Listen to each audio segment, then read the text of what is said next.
తెలంగాణ రాష్ట్ర వ్యాప్తంగా RTC JAC రెండో రోజుకు చేరింది సమ్మె. అసలు రాష్ట్ర ప్రభుత్వము చర్చలకు ఎందుకు రావట్లేదు, మా యొక్క న్యాయపరమైన డిమాండ్లను తీర్చాలని చెప్పేసి కూడా ఆర్టీసీ జేఏసీ కోరుతున్న పరిస్థితి.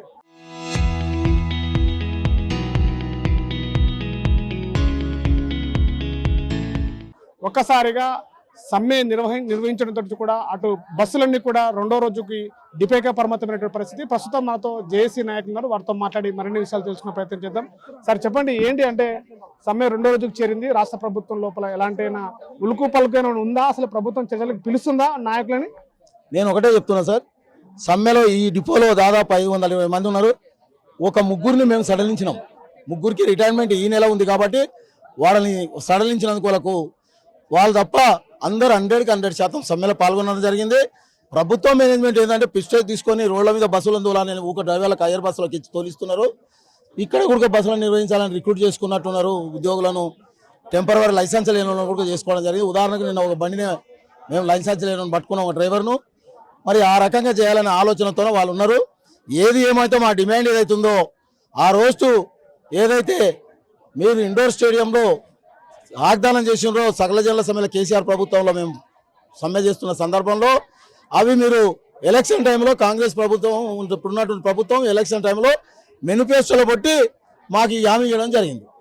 మీ మేనిఫెస్టోలో కాంగ్రెస్ మేనిఫెస్టోలో పెట్టిన ఏవైతే ఉన్నో ఆ డిమాండ్స్ను అమలు చేయమని అడుగుతున్నాం. మేము మాది గొంతమ్మ కోరిక కాదు, మీరు పెట్టినటువంటి మీ మేనిఫెస్టోలో పెట్టింది అమలు చేయమని అడుగుతున్నాం. అది అమలు చేసేంత వరకు మా పోరాటం కొనసాగుతుంటుంది. ఉద్యమం రోజు రోజుకు విస్తృతంగా చేస్తాం. ఈ రెండో రోజు కూడా విజయవంతంగా అందరు కార్మికులు మెజార్టీగా పాల్గొన్నారు. ధన్యవాదాలు.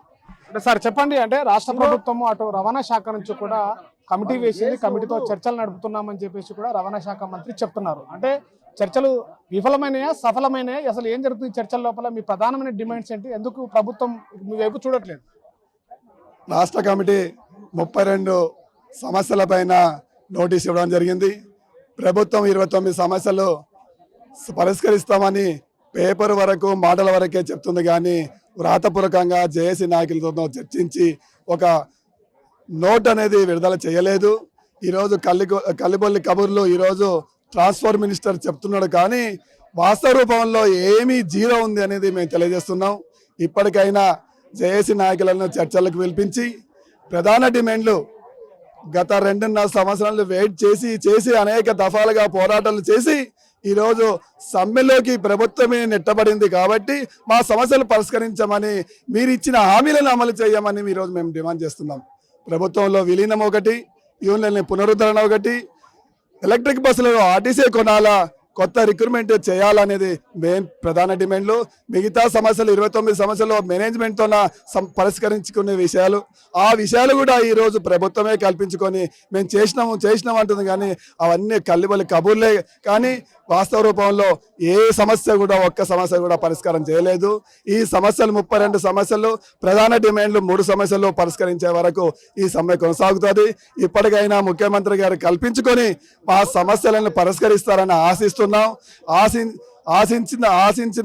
ఆశించకపోతే పరిష్కారం కాకపోతే మా సమ్మెను దశల వారీగా అనేక రూపాల్లో ఇంకా ఉధృతం చేస్తామని ఈ సభాముఖంగా తెలియజేసుకుంటున్నాం. అంటే మీ యొక్క ప్రధానమైన డిమాండ్స్ లో 3 డిమాండ్స్ కూడా విధానపరమైనటువంటి 4 వారాలు గడువు కావాలని చెప్పి కూడా రాష్ట్ర ప్రభుత్వం చెప్తుంది. ఎట్లా చూస్తారు? మేము 40 రోజుల ముందే నోటీస్ ఇచ్చాం. 40 రోజుల నుంచి మేము ఇచ్చిన నోటీసులో ప్రధాన డిమాండ్లు 3 ఉన్నాయి. ఆ 3 పైన మీరు ఎందుకు చర్చించుకోలేదు, కేబినెట్లో ఎందుకు పరిష్కారం అనుకోలేదు అనేది మేము ప్రశ్నిస్తున్నాం. లాస్ట్ చివరి రోజు మేము రేపు సమ్మెలోకి పోతున్నామంటే ఈ రోజు సాయంత్రం 4 గంటల 5 గంటలకు ఐఏఎస్ల కమిటీకి స్వతంత్ర హక్కు లేదు. ప్రభుత్వం ఏది చెప్తే ఐఏఎస్ కమిటీ అది చెప్తుంది. కమిటీలన్నీ కాలయాపన కోసమే కానీ సమస్య పరిష్కరించే కమిటీలు కావు అనేది మేము జేఏసీ తరఫున చెప్పదలుచుకున్నాం. కమిటీలతో ఉన్న సమస్యల పరిష్కారం కావు. ఆ కమిటీని కూడా ప్రభుత్వమే నిర్ణయించింది. ప్రభుత్వం అనుకుంటే సమస్య పరిష్కారం వస్తుంది, కానీ కమిటీ పరిష్కారం చేయదని మేము అభిప్రాయపడుతున్నాం. ఇప్పటికైనా ప్రభుత్వమే స్పందించాలా, ప్రభుత్వమే పరిష్కారం చేయాలా, ముఖ్యమంత్రి పరిష్కారం చేయాలనేది మేము అభిప్రాయపడుతున్నాం. కమిటీలు అన్ని కాలయాపన, గతంలో 7 మంది సబ్ కమిటీ చేసింది, కానీ ఏ ఒక్క సమస్య పరిష్కారం కాలేదు. ఇప్పుడు కూడా ఈ ప్రభుత్వం కూడా ఈ ఐఏఎస్ల కమిటీ ఎవరు? ప్రభుత్వమే. ప్రభుత్వం ఏం చెప్తే ఐఏఎస్ల కమిటీ అది చెప్తుంది. కమిటీ ఏమన్నా నిర్ణయం చేస్తుందా? చెయ్యదు. స్వతంత్ర హక్కు కమిటీకి లేదు.